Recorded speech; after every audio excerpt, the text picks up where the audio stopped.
मैं अंकित कुमार पुनः आपका स्वागत एक बेसिक पॉइंट पे करता हूँ। तो कल हमने देखा था कि लोग कैसे जी रहे थे। अब मेरा नेक्स्ट टॉपिक जो दूसरे चैप्टर का नेक्स्ट टॉपिक है वो है खेती की शुरुआत।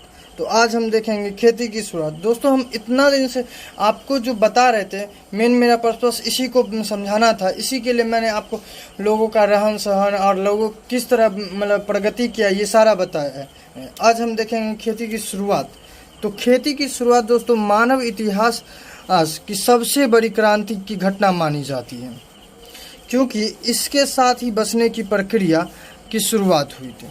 मैंने आपको पिछले वीडियोस में भी दोस्तों बताया है कि लोग बसना क्यों आराम किया था, क्योंकि वो खेती करना शुरू कर दिया था। खेती करने से उन्हें एक जगह पे रहना पड़ गया था, क्योंकि उसके फलने फूलने सारा चीज़ उस खरपतवार को साफ करने, उसको चिड़िया से सुरक्षित रखने, उसके फसल बुआई से लेकर कटाई तक के चीज़ों को देखने के लिए उन्हें एक जगह पे रुकना पड़ा था।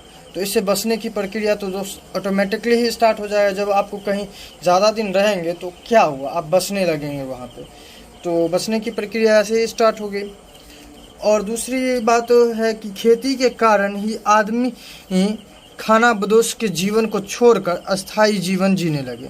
दोस्तों, हम जैसे अभी आप पढ़ते हैं, नॉर्मल से आप एग्जाम्पल दे रहे हैं कि आप अभी पढ़ते हैं। अगर आपको अभी का सबसे बेस्ट जॉब मिल जाए, इसी एज में आपको best of the best job मिल जाए, तो क्या आप जो अभी जो नॉर्मल ऐसी बात नहीं है कि आप पढ़िएगा नहीं, आप अपने मन को बढ़ाने के लिए बहुत सारे बुक पढ़िएगा, लेकिन क्या इस पर्पस से पढ़िएगा कि हमको जॉब लेना है?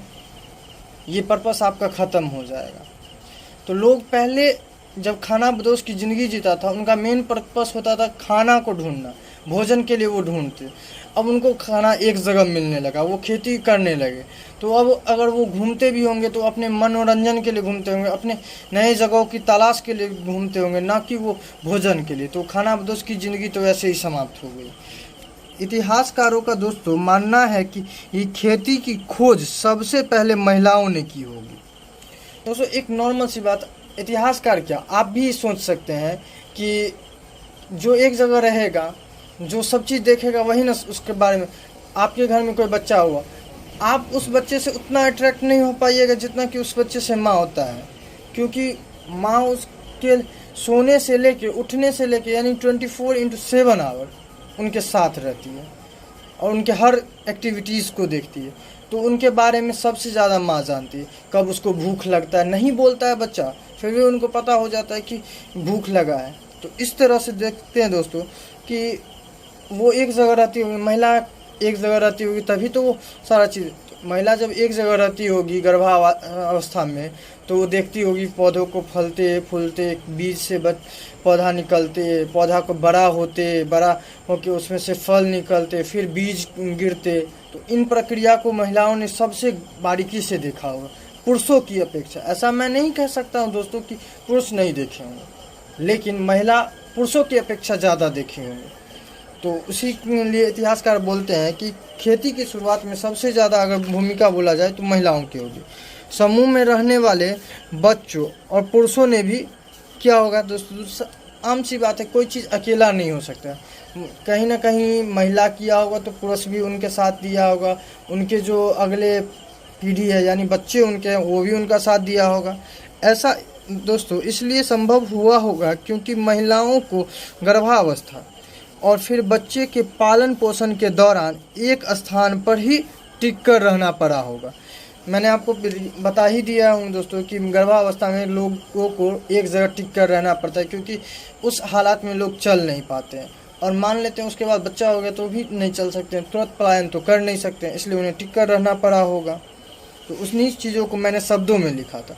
अब मैं बताता हूँ दोस्तों, जब आप किसी लंबे समय तक किसी एक जगह पर रहते हैं तो उस जगह के बारे में जानते हैं, उस जगह पे क्या एक्टिविटीज़ हो रही है वो सारा आप जानते हैं।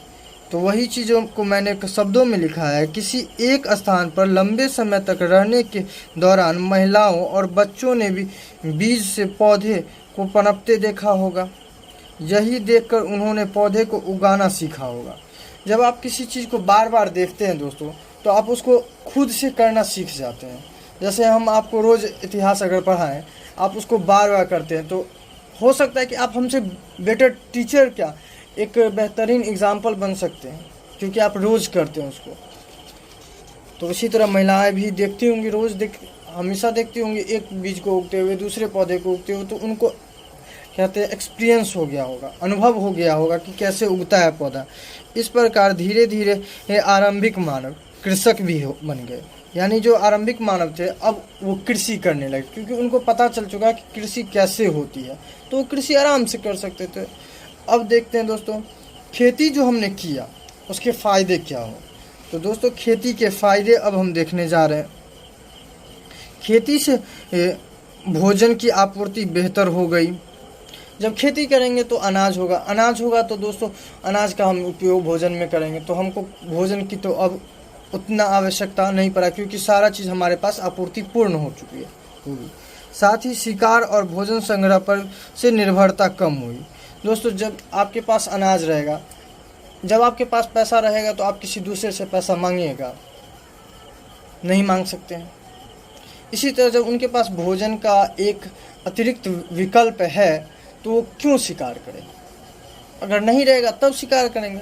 तो अब शिकार पे जो निर्भरता था, पहले ऐसा होता था कि शिकार अगर नहीं करे तो उनको भोजन भी नहीं होता था, लेकिन अब कृषि करने लगे तो शिकार नहीं हुआ तो चलो भाई कोई बात नहीं है, भोजन हो जाएगा। और दोस्तों हम जानते हैं कि किसी भी पौधे को फल और बीज देने में महीने लग जाते हैं। आप भी गेहूँ रोपे होंगे, 3 महीना 4 महीना 6 महीना के बाद गेहूँ का बीज से फल निकलता है, फिर उसकी कटाई करते, बुआई करते, उसमें बहुत सारी प्रक्रियाएं हैं, तो उसमें टाइम लगता है दोस्तों। वही चीज़ जो हमने लिखी है। इसलिए फसल की देखभाल करने के लिए लोगों को एक ही स्थान पर टिक कर रहना पड़ा होगा। जब फसल बोइएगा आप तो उसका देखभाल तो आप करिएगा ही, तो उसी तरह वो लोग भी देखभाल करते थे और इसलिए उन्हें टिक कर रहना पड़ता था। इससे बचने की प्रक्रिया, यानी कि एक जगह पर रहने की प्रक्रिया शुरू हो गई थी। जब ज़रूरत से अधिक भोजन मिलने लगा तो लोगों को इतना खाली समय मिलने लगा कि वह अपने बौद्धिक विकास पर ध्यान दे। दोस्तों आप खेती करते हैं, क्या इतना ही मिलता है कि आप एक दिन में खा के ख़त्म कर दे? नहीं, इतना ज़्यादा भोजन हो जाता है, मतलब आपके पास अनाज आ जाता है, जितना बड़ा क्षेत्र में आप करते हैं उसके मुताबिक इतना आ जाता है कि आप साल भर 2 साल 3 साल एक बार बो के खा सकते हैं। तो उसी तरह दोस्तों जब इनके पास भी, ये लोग भी छोटे क्षेत्र में तो नहीं बोते होंगे, कम से कम नहीं कुछ भी तो इतना तो ज़रूर करते हैं कि 6 महीना आराम से खाए। तो दोस्तों जब ये इतने अनाज उगाने लगे होंगे तो इनके पास टाइम बचता होगा, क्योंकि अब इनको खेती नहीं करना पड़ रहा होगा, कुछ वक्त तो खेती नहीं करना होगा, ना शिकार के लिए पीछे इतना टाइम देना पड़ता हो, तो इनको सोचने का शक्ति विकसित हुआ होगा कि आखिर हम कैसे और बेहतर जीवन बनता है।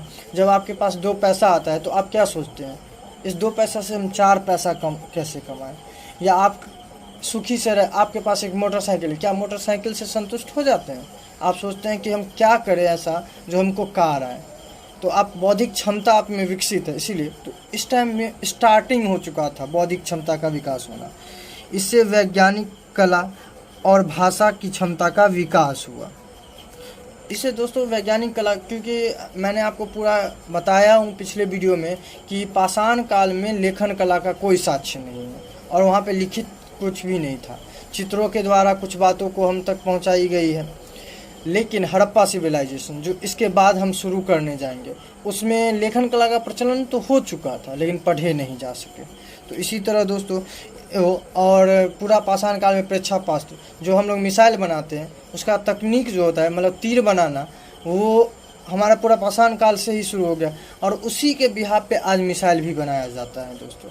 तो हमारा इससे वैज्ञानिक कला, भाषा और क्षमता की विकास हुआ।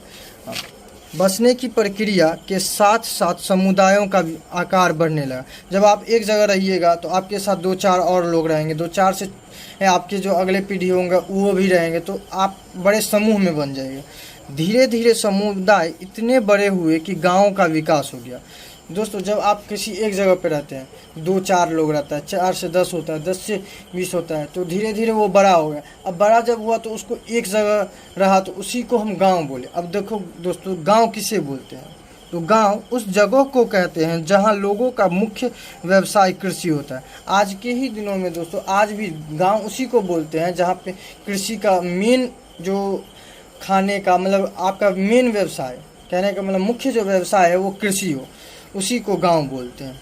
इससे एक नवीन जीवन शैली का विकास हुआ। दोस्तों एक सीधी सी बात है, अब कृषि हो गई, कृषि से अब लोग पशुपालन पे आएंगे, पशुपालन से लोग बड़े क्षेत्र शहर गांव बने, गांव से शहर बनेंगे, शहर से राष्ट्र बनेंगे, जो आज हम लोग देखते हैं। तो दोस्तों इससे नवीन जीवन शैली का तो ऑटोमेटिक ही निर्माण हो गया है। इस समय इलाकों के लोगों ने मिट्टी के बड़े बड़े बर्तन बनाए, टोकरियाँ, फिर ज़मीन में गड्ढा खोदा होगा अनाज संग्रह के लिए।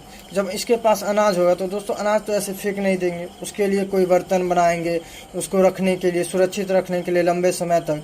तो इसलिए लोग यहाँ पे बर्तन बनाए, टोकरियाँ बनाए, ज़मीन में गड्ढे खोदकर अनाजों को सुरक्षित रखें ताकि फिर से उनका उपयोग बीजों के रूप में किया जाए। और दोस्तों हम कल पढ़ेंगे पशुपालन की शुरुआत। दोस्तों हम देखेंगे कि पशुपालन की शुरुआत कब हुई, कैसे हुई और इसमें क्या क्या परिवर्तन आया और किस तरह से मानव जीवन पशुपालन के बाद बदला। अगर देखा जाए तो दोस्तों हमारा सबसे पहला क्रांति तो बोला जाएगा आग की आविष्कार। उसके बाद दूसरा सबसे बड़ा क्रांति थी खेती की खोज, जो कि खेती की खोज मैंने आपको पढ़ा दिया। और तीसरा सबसे बड़ा आपको हम बताने जाएंगे पशुपालन की शुरुआत। तो दोस्तों अगर मेरा वीडियो पसंद आया हो तो इसे लाइक, शेयर एंड सब्सक्राइब करें। धन्यवाद।